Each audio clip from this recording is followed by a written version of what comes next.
Welcome to part 2 of the evolution of radiant mixing presented by TACO. I'm John Barba, and in part 1 we discussed the need for radiant mixing even if you were using a low temperature modulating condensing boiler. We also discussed some of the options for radiant mixing and introduced you to the three-way tempering valve. In part 2 we'll delve deeper into the three-way tempering valve and go over a system sizing problem. You'll learn how to size the distribution piping in a heating system, and we will introduce you to the concept of CV, why it's important, and how it can have a tremendous impact on circulator sizing. Let's get to work. Let's start by taking a few moments and run through the actual pipe and circulator sizing for a simple radiant job. Let's assume there's nothing else on this system, just the radiant heat. There are some simple math formulas that we're going to go over to help us size the pipe and the circulators appropriately without oversizing. Proper pipe and circulator sizing not only means the job will work correctly, but it also means we can economize the job without compromising performance. After all, it's pretty obvious that 1-inch pipe and fittings and a 1-inch air eliminator will be much less expensive than the 1.25-inch equivalents. Let's assume the total heating load of the radiant floor heating system we're designing is 30,000 BTUs. To find the flow rate, we are going to use the universal hydronics formula. That formula is GPM equals BTUH divided by delta T times 500. Let's define the terms. GPM is the gallons per minute flow rate needed to provide adequate heat to the structure. It's kind of like the pulse of the heating system. BTUH is the amount of heat required, and we learned this number when we conduct our room-by-room heat loss analysis.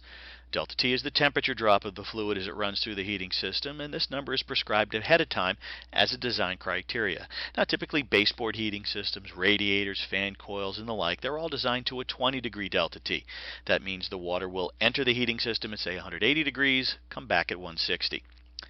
Many radiant systems are also designed to a 20-degree delta T, although there are some who believe that a 10-degree design delta T for radiant provides superior performance and a more even heat. For our example, we will use that 10-degree delta T for our system. The 500 is a constant, and it comes from multiplying the weight of 1 gallon of water, that's 8.33 pounds, by the specific heat of the fluid. 100% water has a specific heat rating of 1, and by the number of minutes in an hour, or 60. If we multiply that out, 8.33 times 1 times 60, we come up with 499.8. We'll call it 500. So to determine our flow rate, we're going to divide the heating load, 30,000, by the delta T times 500. 10 times 500 is 5,000.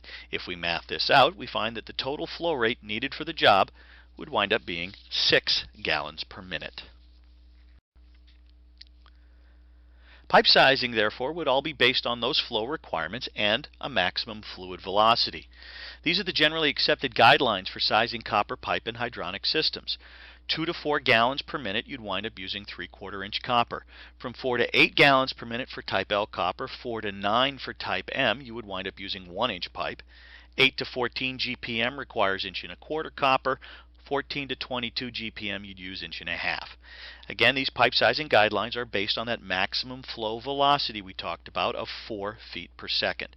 Velocities greater than 4 feet per second will tend to create velocity noise in the system, and that should be avoided, of course. In our example, the flow rate required for this job is 6 gallons per minute. So according to our guidelines, all of the piping from the boiler to the radiant manifold and back again should, of course, be 1-inch pipe. The Series 5000 tempering valve winds up being available in 1/2-inch, 3/4-inch, and 1-inch, so obviously for this job we would use the 1-inch model. Next, we need to size the circulator based on the required flow rate and the overall head loss that circulator needs to overcome. In this example, the circulator we need to size is the radiant circulator, the one located right after the mix port on the tempering valve. The circulator will need to overcome the entire system head loss through the radiant tubing, through the copper piping to and from the boiler, and through the tempering valve. We already know the flow rate that the circulator will need to overcome. That's 6 gallons a minute. We now need to determine the head loss. Now, your radiant design calculations will tell you the head loss through the radiant tubing. That head loss will be based on 5 key elements: the flow rate per loop, the tubing size, the loop length, the fluid type, water versus glycol, and the fluid temperature. For this example, let's say that based on the radiant design calculations, the head loss through the radiant tubing is 5 feet of head.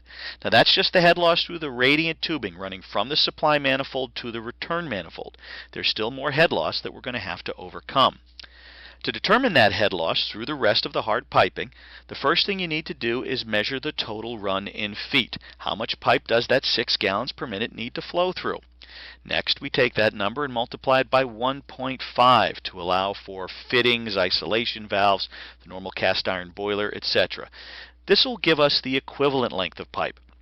Once that's done, we'll multiply the equivalent length of pipe by 0.04. If we size the pipe according to guidelines, we will know that the head loss will be 4 feet of head per 100 feet of equivalent pipe length. This will give us the head loss through the hard piping. For this example, let's measure the run of 1-inch pipe from the boiler to the radiant manifold and back again. Let's say this totals out to 60 feet of pipe for the entire trip. Next, to take into account the fittings and the basic valves, we'll multiply 60 by 1.5, and then we'll have an equivalent length of 90 feet.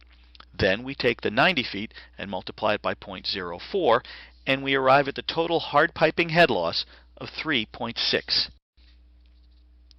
Now remember that the radiant head loss was 5 feet, and the hard piping head loss that we just determined was 3.6 feet. Now the pump's going to have to overcome both of those. Those are head losses in series, so we have to add them together. The total head loss to this point, the 5 plus the 3.6, will be 8.6 feet of head. That's not all, though. We're going to need to take into account the head loss produced by the three-way tempering valve. The 1-inch 5000 series valve has a CV rating of 3.8. What that means is that at a flow rate of 3.8 gallons per minute across the valve will impart 1 psi of pressure drop on the fluid. Different valves, of course, will have different CV ratings. A valve that had a CV rating of, say, 12 would produce 1 psi of pressure drop at a flow rate of 12 gallons per minute. A valve with a CV rating of 47 would create 1 psi of pressure drop at a flow rate of 47 gallons per minute. The valve we're using, the 1-inch Series 5000 valve, has a CV of 3.8, so therefore it will create 1 psi of pressure drop at a flow rate of 3.8 gallons per minute. It's also important to note that 1 psi of pressure drop equals 2.31 feet of head loss, and any additional head loss through the valve will of course need to be added to the total. Now we know that the actual flow rate through that valve isn't 3.8 GPM, it is in fact 6 GPM. We need to determine the head loss, and there's a math formula that can help us do that. If we take the flow rate, the actual flow rate, and divide it by the CV rating of the valve, square that, meaning multiply it by itself, and then multiply by 2.31, we will have the actual head loss through the valve. So in this example, we would divide 6, the GPM flow rate, by 3.8. That's the CV rating of the valve. 6 divided by 3.8 equals 1.58. We would then square that, or multiply it by itself. We would square 1.58 to get an actual pressure drop of 2.5 psi. To turn 2.5 psi into feet of head, we'd multiply it by 2.31, and that would give us an actual head loss through the valve of 5.8 feet of head. We would then need to add that to the combined head loss of the radiant tubing and the hard piping to get the total head loss that the circulator will need to overcome. In this case, it's 14.4 feet of head. You can see that if the three-way valve were not taken into account, or if the head loss through it were merely guesstimated at something lower, there's a very strong likelihood that the circulator would not be sized properly. It would in fact be too small and not be able to produce enough heat under the coldest of conditions.